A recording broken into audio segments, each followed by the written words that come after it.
Kini ang At Home with GMA Regional TV.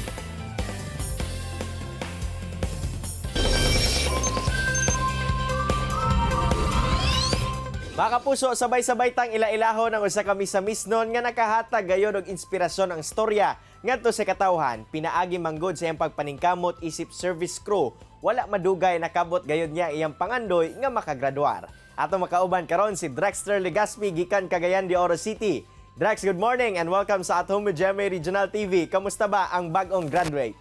Yes sir, yes ay, good morning. Maayong buntag ya kaninyo sa tanang paminaw na karon. I'm happy and honored to be recognized for all the hard work that I done para ani nga journey. Sigurado ko nga di pa gayud matungkad ang kalipay nga gibati nimo karon. Apan, please share to us Drex kung unsa ba ang storya sa imuhang kinabuhi. Unsa bang nagtulak kanimo nga mosulod isip fast food crew? Yes, I was raised from a very simple family. Actually, I'm from Gasi, Langindingan, Misamis Oriental. So right after my high school, nag-eskwela ko sa MS Yunawan. Pero tungkol sa kalisod sa panahon, nakita na ko kung sa ka-struggle ang mga ginikanan para lang ma-sustain, ma-supportan ang pag-eskwela. So naka-decide ko after 1 year nga mag-stop and mangita ko trabaho para makatigom po sa akong pag-eskwela. Then after 4 years sa fast food chain, ito ko nakanaw na ngay continue akong eskwela since na-inspired po ko sa akong mga kauban nga ni-graduate through being a working student. Drax, please share to us unsa ba kalisod ang kinabuhi nga naningkamot man gayud ka nga mahimong usa ka working student ug alang kanimo unsa ba ka importante nga makagraduar? Yes, lisod jud ang kano kung imo naon sayo ko sa the very young age namulat ko sa kalisod sa panahon sa akong pamilya, sa akong ginikanan. So para sa kuha para kumbaga din ako mag-aas pa og tabang sila makatabang ko nga di na sila maghatag financially sa kuha sa pag-eskwela. So nakarealize ko nga may takong trabaho para ma-support na kong kaugalingon. Drex, estudyante ka at the same time gatrabaho sab ka. Paunsa nimo kini gibalanse? Yes, so grabe no, time management yun kung imagine.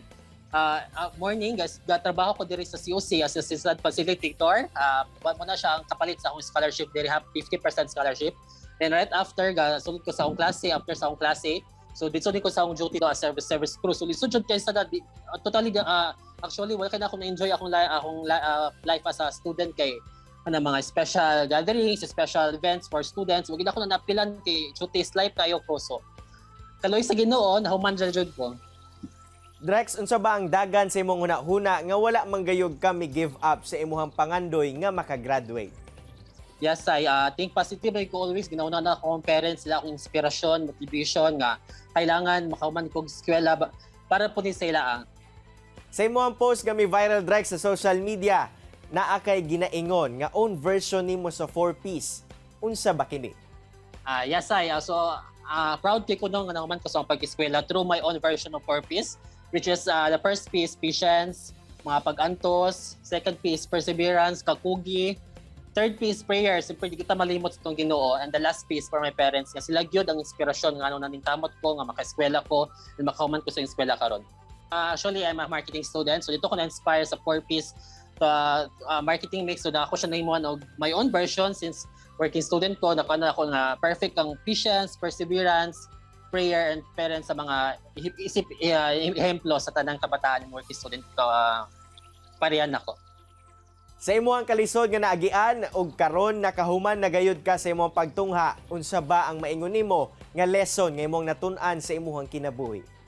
Yes, so sa tanang kalisod nga akong gagian, sa ang lesson nga nakuha nga, you never give up. Think always positive. Ayaw na ang kalisod nga rason para dili ka maka-eskwela. Kay there are many ways gyud para maka-eskwela.